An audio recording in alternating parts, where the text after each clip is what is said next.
Hi, this is Rajesh Sharma. Greater Hyderabad municipal corporation విషయంలో అటు రాజకీయ పరంగా ఒక ప్రత్యేకమైన వ్యూహంతో, ఇటు పరిపాలన పరంగా కూడా ఒక సుదీర్ఘమైన ఆలోచనతో రాష్ట్ర ప్రభుత్వం శరవేగంగా నిర్ణయాలు తీసుకుంటుంది.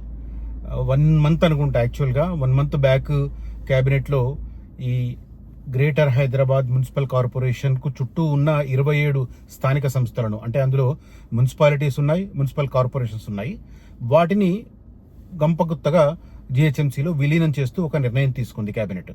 ఆ తర్వాత దానికి సంబంధించిన కార్యకలాపాలు శరవేగంగా జరిగాయి. డివిజన్లకు సంబంధించిన పూర్తిగా పునర్వ్యవస్థీకరణ చేసి డీలిమిటేషన్ ప్రాసెస్ని వేగంగా పూర్తి చేసి నోటిఫికేషన్ జారీ చేశారు. అయితే దాని మీద అభ్యంతరాలు స్వీకరించడానికి ఒక 15 రోజులు గడువు ఇచ్చారు. అసలు అనూహ్యంగా అభ్యంతరాలు వ్యక్తమయ్యాయి. అంటే ఆ సర్కిల్స్ డివిజన్ కానీ, తర్వాత పరిధులు నిర్ణయించడం కానీ, డివిజన్లకు సంబంధించి ఇట్లా ఈ రకంగా చాలా అభ్యంతరాలు వ్యక్తమైన నేపథ్యంలో దాదాపు 5,900కు పైచిలుకు అభ్యంతరాలు వచ్చినాయి. సరే, దాని మీద మళ్ళీ ఒక వారం రోజుల పాటు కసరత్తు జరిపిన అధికార యంత్రాంగం మళ్ళీ ఆ డివిజన్లకు సంబంధించి ఒక ఫైనల్ డ్రాఫ్ట్, ఆ డివిజన్ల ఆధారంగా సర్కిళ్ళు, తర్వాత జోన్లు ఈ రకంగా డివైడ్ చేసి ఓవరాల్గా 300 డివిజన్లకు సంబంధించిన నోటిఫికేషన్ జారీ చేశారు. కానీ ఇప్పుడు ఈ నెక్స్ట్ ఏంటి అనేది ఇప్పుడు చర్చ. నెక్స్ట్ ప్రాసెస్లో ప్రభుత్వం ఏం చేయబోతుంది? గ్రేటర్ హైదరాబాద్ మున్సిపల్ కార్పొరేషన్ను పూర్తిగా హస్తగతం చేసుకోవడానికి, అంటే రాజకీయ పరంగా కాంగ్రెస్ పార్టీ జెండా ఎగురవేయడానికి, అట్ ద సేమ్ టైం అభివృద్ధి పరంగా ఒక కీలకమైన యంత్రాంగాన్ని సృష్టించేందుకు ఎలాంటి నిర్ణయం తీసుకోబోతుంది? ఇది నేను ఈ వీడియోలో ఫైనల్గా చెప్తాను. చివరిలో అసలు విషయాన్ని నేను రివీల్ చేస్తాను. సో వీడియో స్కిప్ చేయకుండా మొత్తం చూడండి. ఓవరాల్గా చూస్తే హైదరాబాద్ మున్సిపల్ కార్పొరేషన్ గత ఎన్నికలకు సందర్భంగా మొత్తం 150 డివిజన్లు ఉండేవి. 150 డివిజన్లకు గాను ఎన్నికలు జరిగిన తర్వాత మనకు తెలుసు, కాంగ్రెస్ పార్టీ సంబంధించి దానికి సంబంధించిన కొన్ని పరిణామాలు అవి చోటు చేసుకున్నాయి. ఆ తర్వాత ఎలక్షన్స్ రావడం, ఇప్పుడు ఆ మేయర్ కూడా కాంగ్రెస్ పార్టీలో ఉండడం, ఆ గత జిహెచ్ఎంసీ పరిపాలనకు సంబంధించిన ఆ పాలక వర్గానికి సంబంధించిన గడువు 2026 ఫిబ్రవరి 10, అంటే ఇంకొక దాదాపు నెల 15 రోజుల్లో ముగియబోతుంది. నెల 15 రోజుల 45 రోజుల వ్యవధిలో ముగుస్తుంది. కాబట్టి ఆ తర్వాత కొన్ని రోజులు గ్యాప్ తీసుకొని ఖచ్చితంగా జిహెచ్ఎంసీకి ఎలక్షన్స్ నిర్వహించాలి. మరి జిహెచ్ఎంసీ ఎలక్షన్స్ 300 డివిజన్లకు ఒకేసారి నిర్వహిస్తే అసలు మామూలుగా ఉండదు.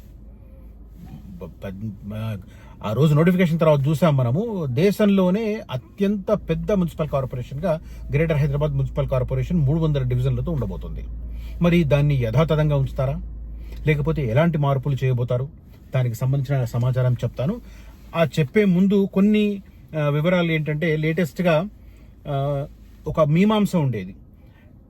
ఎందుకంటే గ్రేటర్ హైదరాబాద్ మున్సిపల్ లిమిట్స్ తర్వాత నుంచి ఉన్న ప్రాంతాలలో హెచ్ఎండిఏ కొత్త లేఅవుట్లకు కానీ, నిర్మాణాలకు సంబంధించి కానీ అనుమతులు ఇచ్చేది. తద్వారా హెచ్ఎండిఏకు భారీగా ఆదాయం వచ్చేది. ఆ భారీ ఆదాయాన్ని ఈ డెవలప్మెంటల్ యాక్టివిటీస్, రోడ్స్ కానీ, ఫ్లైఓవర్లకు కానీ వాటికి వాడేవారు, పార్కులకు సంబంధించి వాడేవారు. బట్ ఈ పరిధి పెంచడం వల్ల మొత్తం జిహెచ్ఎంసీ ఆదాయం గణనీయంగా పెరిగి హెచ్ఎండిఏ ఆదాయం గణనీయంగా తగ్గే అవకాశాలు ఉన్నాయి. దీన్ని ఎట్లా బ్యాలెన్స్ చేస్తారనే చర్చ కూడా పెద్ద ఎత్తున జరిగింది.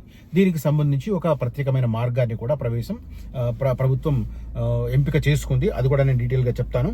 బట్ ఇది చెప్పే ముందు ఏంటంటే, ప్రధానంగా ఈ హెచ్ఎండిఏకు సంబంధించి ఒక కీలకమైన అధికారికి ప్రభుత్వం బాధ్యతలు అప్పగించింది. హెచ్ఎండిఏ అభివృద్ధి బాధ్యతలు ఒక స్పెషల్ సెక్రటరీ పేరు మీద ప్రత్యేక ప్రధాన కార్యదర్శి నియామకం చేసి మెట్రోపాలిటన్ డెవలప్మెంట్ అథారిటీ హెచ్ఎండిఏకు జయేష్ రంజన్ గారిని ఎంపిక చేసి దానికి ఆ బాధ్యతలు ఆయనకు చెప్పారు. మున్సిపాలిటీల విలీనంతో హైదరాబాద్ నగరంగా మారిన నేపథ్యంలో కీలక బాధ్యతలు, హైదరాబాద్లో కొత్తవి పాతవి కలిపి 12 జోన్లకు కమిషనర్లను కూడా నియమించారు. మొత్తం 12 జోన్లు, 60 సర్కిళ్లు, 300 డివిజన్లు. ఇది ఓవరాల్గా మహానగరానికి సంబంధించిన స్వరూపం. జిహెచ్ఎంసీ పునర్విభజన తుది నోటిఫికేషన్ విడుదల చేశారు. ప్రభుత్వం ఆమోదం కూడా అయిపోయింది. జీవో 292 జారీ కూడా అయిపోయింది. ఇది చాలా కీలకమైన మార్పు. కొన్ని చెప్తాను, కొన్ని హైలైట్స్. బృహత్ నగరం డివిజన్ల పునర్విభజన అధికారికంగా పూర్తి చేశారు. 12 జోన్లు, 60 సర్కిల్ ఏర్పాటు చేస్తూ తుది నోటిఫికేషన్. డివిజన్లకు సంబంధించిన అభ్యంతరాలను కూడా పరిగణలోకి తీసుకుని ఆధారంగా నిర్ణయం తీసుకున్నారు. ప్రస్తుతం జిహెచ్ఎంసీ పరిధి పూర్తిగా స్వల్పంగా భాగమైన జిల్లాలు 5 జిల్లాలు ఉన్నాయి. తర్వాత మండలాలు 47 మండలాలు, తర్వాత 311 గ్రామాలు, పార్లమెంటు స్థానాలు 6, అసెంబ్లీ స్థానాలు ఏకంగా 28. ఇది ఓవరాల్గా సమగ్రమైన స్వరూపం. జోన్లు ఎలా ఉన్నాయంటే మల్కాజ్గిరి, ఉప్పల్, ఎల్బీ నగర్, శంషాబాద్, రాజేంద్రనగర్, చార్మినార్, గోల్కొండ, ఖైరతాబాద్, సికింద్రాబాద్, షేర్లింగంపల్లి, కూకట్పల్లి, కుత్బుల్లాపూర్. ఇవి జోన్లు మొత్తం ఓవరాల్గా 12 జోన్లు.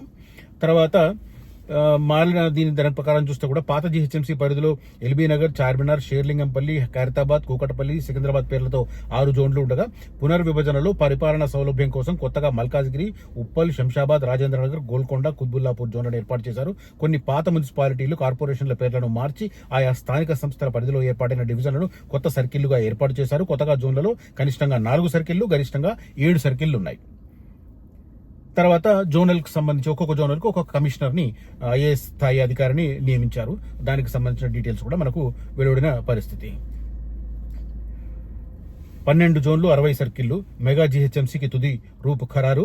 కుత్బుల్లాపూర్ జోన్లో అత్యధికంగా 7 సర్కిళ్లు. పరిపాలనా సౌలభ్యం కోసం అధికారుల వికేంద్రీకరణ అంటూ మనకు వివరాలు దీంట్లో చూపిస్తున్నారు. ఏ డివిజన్లు దేంట్లో వస్తున్నాయంటే అది మొత్తం నేను చదివితే ఆల్మోస్ట్ చాలా పెద్ద వీడియో అవుతుంది.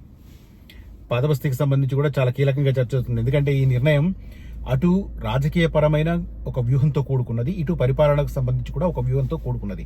రెండూ మిక్స్ అయింది కాబట్టి ఇది ఒక ద్విముఖ వ్యూహంగా మనం పరిగణించాల్సిన అవసరం ఉంది. పాత బస్తీలో 3 జోన్లు ఏర్పాటు చేస్తారు. అందులో గోల్కొండ, చార్మినార్, రాజేంద్రనగర్ ఉన్నాయి. పూర్తిగా పాత నగరానికి చెందిన ప్రాంతాలే ఉన్నాయి. సో అది గంపగుత్తగా ఒక పార్టీ చేతిలో పెట్టేసినట్టే. కుత్బుల్లాపూర్ జోన్లో అత్యధికంగా 7 సర్కిళ్లు ఉన్నాయి. ఆ తర్వాత రాజేంద్రనగర్ జోన్లో 6 సర్కిళ్లు ఉన్నాయి. షేర్లింగంపల్లి, ఖైరతాబాద్, గోల్కొండ, సికింద్రాబాద్, ఉప్పల్, మల్కాజ్గిరి, చార్మినార్ జోన్లలో 5 సర్కిళ్లు ఉండగా కూకట్పల్లి, ఎల్బీ నగర్, శంషాబాద్ లో కేవలం 4 సర్కిల్స్ వచ్చాయి. అధికారులకు సంబంధించి కూడా నిర్ణయం తీసుకున్నారు. ఏ అధికారి దేనికి అనేది కూడా ఉంది. బట్ అది చెప్తే కూడా ఇందాక చెప్పాను కదా, చాలా పెద్ద అదైపోతుంది. తర్వాత ఆఫీస్ లొకేషన్స్ కూడా ఏర్పాటు చేశారు. షేర్లింగంపల్లి జోన్ కు ప్రస్తుతం ఉన్న జోనల్ కార్యాలయమే హెడ్ క్వార్టర్.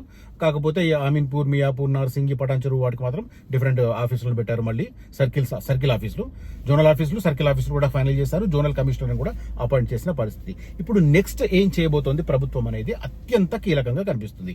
ఏంటి అంటే మొత్తం 300 డివిజన్లను 100 డివిజన్లుగా 3 భాగాలుగా చేయబోతున్నారు. 3 భాగాలలో ఒకటి ఆల్రెడీ ఉన్న greater Hyderabad municipal corporation GHMC అలాగే ఉంటుంది. దాని పరిధులు కొంచెం తగ్గుతాయి అనుకోండి. తర్వాత అది గంపగుత్తగా ఒక పార్టీ చేతిలో పోయే రకంగా ఉంటుంది ఖచ్చితంగా ఆ గ్రేటర్ హైదరాబాద్ మున్సిపల్ కార్పొరేషన్. తర్వాత greater Secunderabad municipal corporation JSMC ఇంకొకటి ఏర్పాటు అవుతుంది. తర్వాత JCMC greater Cyberabad municipal corporation. ఈ రకంగా 3 ఏర్పాటు చేయబోతున్న నేపథ్యంలో 3 సర్కిళ్లను ఏర్పాటు చేసి వాటికి సంబంధించిన యంత్రాంగాన్ని నిర్ణయించేసిన తర్వాత ఫిబ్రవరి 10 నాటికి ఈ గ్రేటర్ హైదరాబాద్ మున్సిపల్ కార్పొరేషన్ కు సంబంధించి జీహెచ్ఎంసీకి సంబంధించి పరిపాలన ఏదైతే ఉందో దానికి సంబంధించిన గడువు ముగుస్తుంది. ప్రస్తుతం ఉన్న పాలక వర్గానికి సంబంధించిన గడువు ముగుస్తుంది. ఆ తర్వాత 2-3 months లో ఈ ప్రాసెస్ ను పూర్తి చేసి ఫిబ్రవరి 10th వరకు ఈ 100 డివిజన్లు అలాగే ఉంటాయి. గ్రేటర్ హైదరాబాద్ మున్సిపల్ కార్పొరేషన్ అలాగే ఉంటుంది. ఎప్పుడైతే ఆ పాలక వర్గానికి సంబంధించిన గడువు ముగుస్తుందో అప్పుడు ఈ 3 కార్పొరేషన్ల విభజనకు సంబంధించి రాష్ట్ర క్యాబినెట్లో నిర్ణయం తీసుకొని ఆ తర్వాత GHMC greater Hyderabad municipal corporation, GSMC greater Secunderabad municipal corporation, ఆ తర్వాత GCMC greater Cyberabad municipal corporation. ఈ రకంగా 3 మున్సిపల్ కార్పొరేషన్స్ ఏర్పడతాయి. సో ఒక మున్సిపల్ కార్పొరేషన్ లో చతుర్ముఖ పోటీ కన్ఫర్మ్ గా ఉంటుంది. అక్కడ ఎవరికి అధిక్యం వస్తుంది అనేది మనం ఊహించాల్సిందే.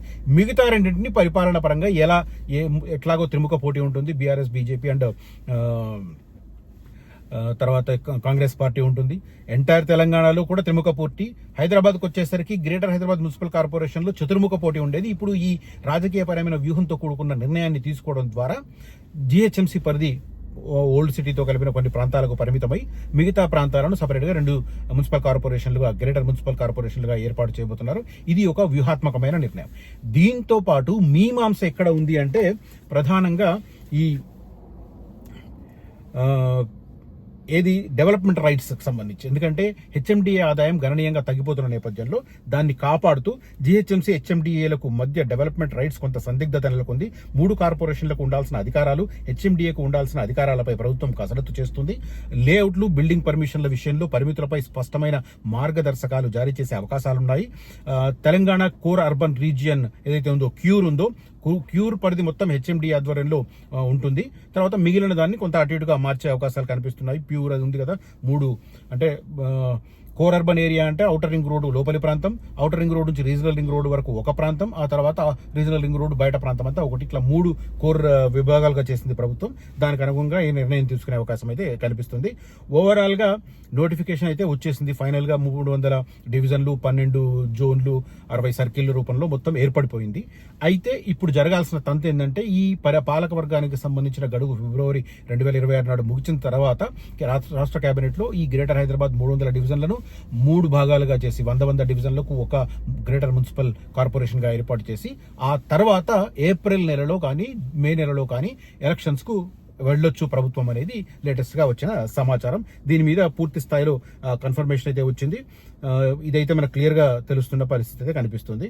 సో ప్రస్తుతానికైతే విభజనకు సంబంధించి, డివిజన్ల విభజనకు సంబంధించి పూర్తి స్థాయి ఈ కసరత్తు పూర్తయింది. ఫైనల్ నోటిఫికేషన్ వచ్చేసింది. ఇక నెక్స్ట్ తంతు ఆఫ్టర్ ఫిబ్రవరి క్యాబినెట్ డివిజన్, ఆ తర్వాత 3 మున్సిపల్ కార్పొరేషన్లుగా ఏర్పాటు, ఆ తర్వాత ఎలక్షన్స్కి వెళ్ళడం. ఇది నెక్స్ట్ రేవంత్ రెడ్డి గారి వ్యూహంగా కనిపిస్తుంది. Same time developmental activities rights మాత్రం పూర్తిగా హెచ్ఎండిఏ పరిధిలోనే ఉండే రకంగా ప్లాన్ చేస్తున్నారు. ఎందుకంటే హెచ్ఎండిఏ ఈ మొత్తం ఏరియాకు